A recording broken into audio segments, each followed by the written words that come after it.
अस्सलाम वालेकुम friends, welcome to my channel cooking with Tania 777।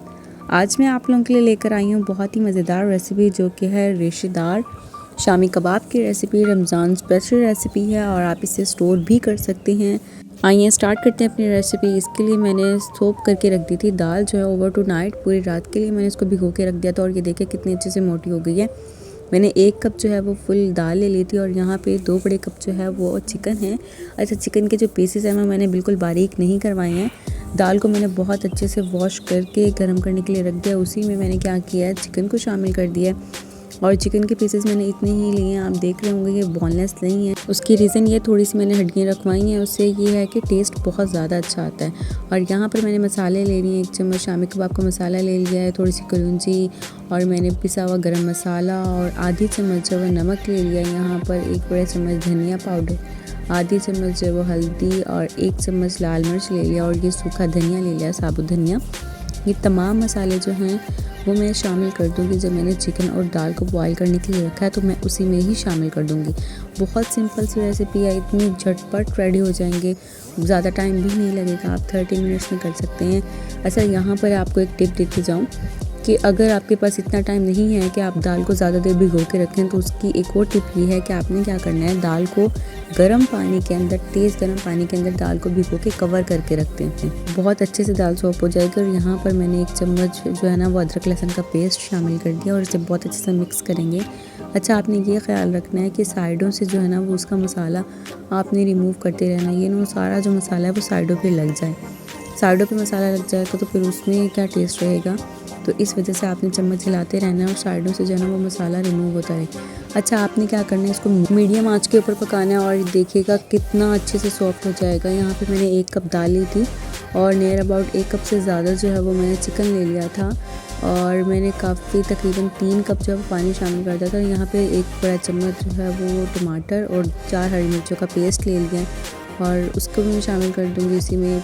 20 minute तक मैंने पकाया और 20 मिनट के बाद देखें इसका पानी कितना ज़्यादा खुश्क हो गया है। मैंने 3 कप जो है इसमें पानी शामिल किया था और यहाँ पर देखें 2 कप पानी जो वो खुश्क हो गया और उसके बाद चिकन आप खुद देख सकते हैं कितना सॉफ्ट हो गया। ये मैं आपको ऐसे मैश कर दिखा रही हूँ। और अच्छा, इसमें आपकी बिल्कुल भी इतनी ज़्यादा एफर्ट नहीं लगेगी जितना आप बाकी चीज़ों के लिए करते हैं। बहुत ज़्यादा आसान रेसिपी है, ये मेरी अपनी ही रेसिपी है। देखिए मसाला जब बिल्कुल खुश्क हो गया था, ड्राई हो गया, मैंने इसको ठंडा कर लिया और ठंडा करने के बाद मैं इसे फोक की हेल्प से, कांटे की हेल्प से जो है ना अच्छे से मैश कर लूँगी। अगर आप मैशर की हेल्प से करना चाहें, मैशर की हेल्प से कर सकते हैं। आप इसे मिक्सी में भी पीस सकते हैं, लेकिन मिक्सी में करने का यह है कि वो रेशे नहीं बनेंगे। अगर आप इसको ऐसे ही करेंगे तो बहुत अच्छे। और देखिए मैंने दाल को इतने अच्छे से गला लिया था, चिकन और दाल इतने अच्छे से ज़्यादा सॉफ्ट हो गए थे। देखिए मैं हाथ से फोक की हेल्प से कर रही हूँ तो कितनी आराम से हो रहे हैं। और जब आप करेंगे इसको ऐसे मैश करते रहेंगे, इसमें से आप इजीली हड्डियाँ भी रिमूव कर सकते हैं। मैंने चंद ही की रखवाई थी, ज़्यादा नहीं रखवाई, बट उससे टेस्ट अच्छा आ जाता है। और यहाँ पर देखें मैं 2 बड़े चम्मच जो है वो ऐड कर रही हूँ बेसन। आप चाहें तो भुना हुआ भी शामिल कर सकते हैं, बट मैंने इसे शामिल किया। इससे कुछ भी ऐसा नहीं होगा कि स्मेल आए या कच्चापन रहे, ऐसा कुछ भी नहीं होगा। और यहाँ पर देखेंगे मैंने थोड़ा सा ले लिया धनिया और थोड़ी सी जो है ना 2 से 3 मैंने ले लिया हरी मिर्ची। इसको बहुत अच्छे से मैंने क्रश कर लिया बारीक बारीक और यहाँ पे मैं इसको हाथ की मदद से ही मैश करूँगी बहुत अच्छे से। और देखिएगा कितने अच्छे से मिक्सचर यकजा हो जाएगा।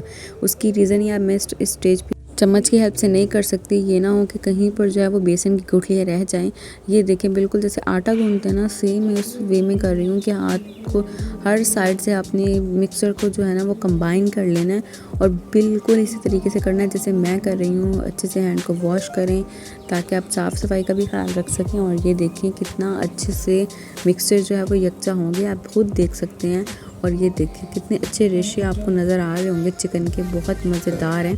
और यहाँ पर ये टिक्कियाँ जो है वो मैंने नहीं बनाई, मैंने अपनी मम्मा से बनवा ली थी क्योंकि मैं तब तक दूसरा काम कर रही थी। ये देखें झटपट फटाफट रेडी हो गई हैं, इतनी ज़्यादा बन जाती हैं। आप इसको स्टोर भी करके रख सकते हैं, आप इसको फ्रीज़ करके रखें रमज़ान में अफ्तार के लिए फ़ौरन से इसके फ्राई करें और खाएं। और ये देखें एक अदद मैंने अंडा ले लिया, इसमें थोड़ा सा नमक और गरम मसाला शामिल किया, उसको अच्छे से फेंट लिया है। और यहाँ पर देखें 1 बाय 1 जो है वो मैंने इसे फ्राई कर लिया। मैं आपको स्पीड से दिखा रही हूँ ताकि जल्दी जल्दी वीडियो कंप्लीट हो और आप अच्छे से वॉच कर सकें इसे। यहाँ पर देखें जैसे ये गोल्डन ब्राउन होने लगे हैं, हल्के हल्के गोल्डन होने लगे हैं, मैंने इसको चेंज कर लिया है। तो यहाँ पर देखें कितने अच्छे से ये फ्राई हो रहे हैं। आपने इसको बहुत अच्छे से गोल्डन करना है और ये क्रिस्पी इतने बनेंगे। ये देखें वन बाय वन मैं इसको प्लेटर में डाल रही हूँ। आप देखें कितना अच्छा लग रहा है और इतना कलर इनका देखिए कितना खूबसूरत है। ये देखिए कितना ज़बरदस्त कलर आ गया है। इसको मैंने डिश आउट कर लिया है। कितने अच्छे लग रहे हैं, इतने सॉफ्ट और इतने क्रंची बने हैं ना, अंदर से इतने सॉफ्ट हैं और बाहर से इतने क्रंची, और टेस्ट भी इनका बहुत मज़े का था। और आप ये भी यकीन करें इसका मसाला बिल्कुल भी ऊपर नीचे नहीं था, एग्जैक्ट परफेक्ट टेस्ट था। और ये देखिए अंदर से कितना रेशेदार है, आप देख सकते हैं। मैं आपको जूम करके दिखा रही हूँ। Like this video, kindly like share and subscribe my channel. Thanks for watching. Allah हाफिज़, फ़ी अमानिल्लाह।